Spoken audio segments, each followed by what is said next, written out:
Hello, welcome to the second reading and commentary of Honey Magazine.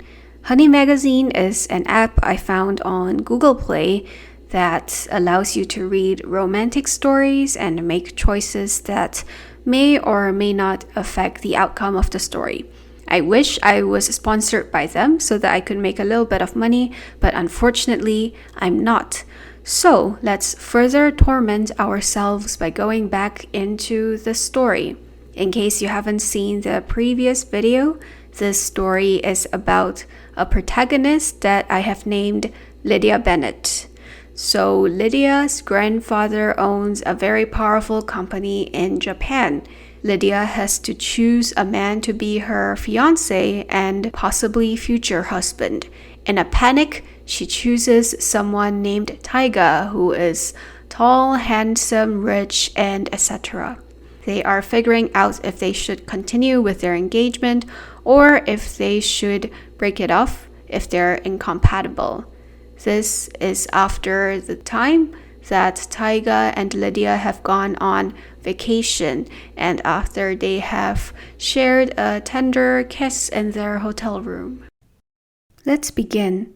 A few days pass since the hotel kiss incident, and the rest of the trip abroad with Taiga ends without other incidents. I'm not sure if everything that's happened is exactly as my grandfather aimed to happen, but Taiga and I are back to as we were.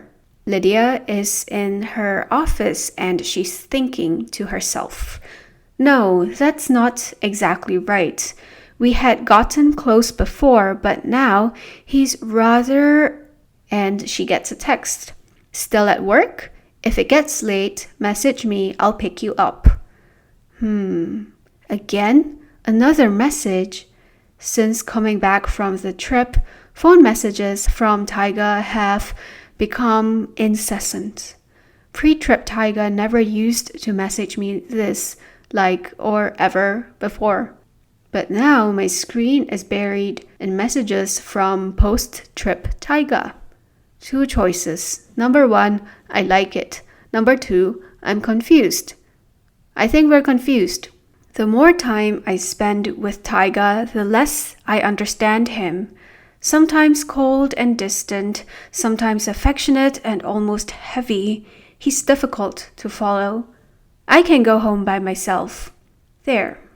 I quickly type a message back, only to hear my phone chime back in reply. "No, too dangerous." Dangerous? I've always gone home by myself. I'll be fine. Once I send the message, I notice how it is immediately marked red. It doesn't even take 30 seconds until my phone chimes to tell me I got a reply. You might be fine with it, but I'm worried. So when it gets late, make sure you message me. I almost cannot believe what I am reading on my screen. What is going on with you, Taiga? My lips curve up in a slight smile. I don't need a mirror to know that my face is flaming. This change in Taiga makes me so happy or is so embarrassing. Since she's smiling, let's assume she's happy. This makes me so happy. His show of care and affection really does it for me. It makes me feel all warm and fuzzy inside. Damn it, I'm an adult. I need to calm down and send a reply like an adult. Are you that worried about me? I drop my phone as soon as I hit send, giddy over this teensy bit of flirting between us. It feels nostalgic, like I'm back in my schoolgirl days. I think Lydia needs to just get her stuff together and decide exactly how she feels. Speaking of which, I wonder how Taiga was back in the day. We spoke a bit about him as a kid, but now I wonder how he was in high school. And his uniform, that he wears the Chinese collar jacket or the blazer. I can't really imagine it, but I'm sure he was a popular guy with girls. However, I can imagine him being sweet and serious with the girls he's involved with. My fun little imagination is interrupted by the chiming of my phone. Of course I'd be worried. You're important to me. Bzz, bzz. Another message immediately follows. Or perhaps I don't want to waste a second if it means seeing you. Oh my god, that's so cheesy. Okay, let's continue. What's with that comment? I blush, then faceplant my desk, unable to stand the cuteness of the message I received. Ugh, ew. Just a while ago, he was cold to me, but that doesn't seem real now. But this change is so unbelievable. I have to convince myself that this is not a delusion. Is he really serious? If that's really how he feels, does that mean he's starting to have feelings for me? I feel a bubble burst inside my stomach and I shake my head, afraid of getting the wrong idea. Hold on, wait a minute. This is Taiga after all, so he might suddenly do a 180-degree change. Remember, the last time he turned into the Frost King was just as sudden. Get off cloud 9 and stop floating around like an idiot, Lydia. That's her thought. I didn't say that. Although I keep my expectations in check, tonight Taiga is no different. Lydia has arrived home. She says to Taiga, "Hey, welcome back." "Yeah." As soon as he gets home, he sits down beside me on the sofa. From the outside, this doesn't constitute a strange behavior, but this is Taiga after all, and... Hey, Taiga? What? Don't you think you're kinda close? Am I? Yeah, you're kinda close. Like, no elbow room. Kind of like a can of sardines. Off two, I guess. You don't like it? Two options. I love it, or it drives me crazy. I love it.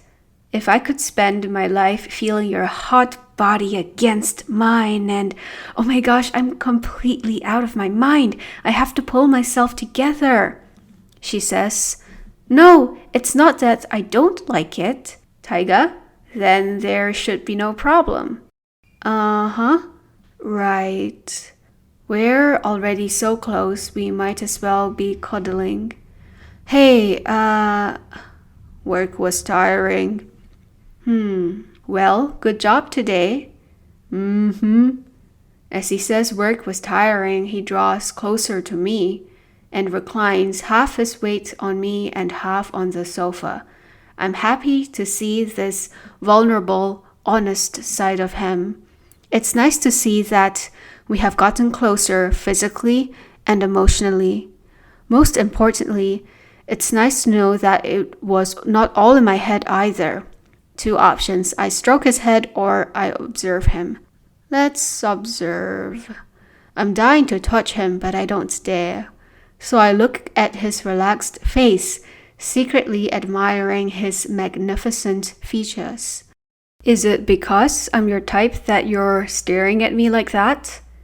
No, not at all. Being close is nice, but being this close is a little too much for me. Say something. Topic. Any topic. Anyway, there's this thing that's been kind of bothering me. What is it? You don't ever say things like, "Welcome home," don't you? When I welcome you home, you kind of just say, "Yeah," or something like it. You're awfully perceptive. So any reason behind that? At first I asked only to shift attention away from my mental frivolity, but Taiga shows an earnest interest and my attention is drawn to the conversation. Reason? I guess you can say I'm self-conscious about it. You're self-conscious over saying I'm home. It wasn't very common to say such things over at the Takajo household. Oh, I see. Okay. Right. It makes me feel a little sad to think that such normalcy was absent in Taiga's life. Poor Taiga. He must have grown up in a cold home to feel embarrassed by such banal greetings. I wish he could feel that particular warmth and the feeling of being at home when he arrives here. Ah, I got it. I jump up, idea in mind, because, I'm a genius. How about we practice saying it to one another every day? Every day? Yeah, we both come and go from here all the time. So why not practice every day? It's perfect. Yeah, I guess you have a point. So let's start. Let's practice. Practice? Yes, practice. You ready? Here I go. Hey, Taiga, welcome back. Hey, I'm home? There's a slight tinge of red across Taiga's face. You're blushing. Am not. Regardless, it's refreshing to see you like this, Taiga. I'm glad. I'm not. Taiga sounds angry, but his eyes are warm and calm. Such a drama queen. Besides, he can't be serious about being angry. He's playing along with the whole greeting practice. To settle these little doubts in my mind, I want to see how Taiga feels about it. So I say, I'm home, again and again, to almost a sickening degree. A few days pass. Taiga is in his office. 4 years between strategic planning and actual execution is too long. Review the plan and its process. Give it an overhaul. Subordinate says, yes, sir, understood. After going through some paperwork with my employee, I sit back down on my chair, reclining. I wait a few moments to ensure the employee left before picking up a lone sheet of paper that was laying on my desk. Akio Bennett left a letter before his disappearance, did he? I look over the reports Moriyama compiled on Akio Bennett. Became estranged from family due to grief over the death of his wife. Could this be the only reason to explain his disappearance? No, there must be more to the story. There must be. Just to let you know, Akio Bennett is allegedly Lydia Bennett's uncle who mysteriously disappeared from the family. Once I get back to the estate, I head directly to the common area where I played chess with Lydia's grandfather before and take my time gazing at one particular photo. Akio Bennett, where are you? What are you doing now? Was it of your own volition that you left? Or is it? Does the picture hold a special interest to you? I turn around and see Tsukasa Adrian standing behind me. He's the butler in Lydia's grandfather's house. The man has a special talent of erasing his presence wherever he is. I don't think that was phrased accurately, but I think we get the message. Taiga continues, no, I'm simply looking at it, is all. Ah, is that so?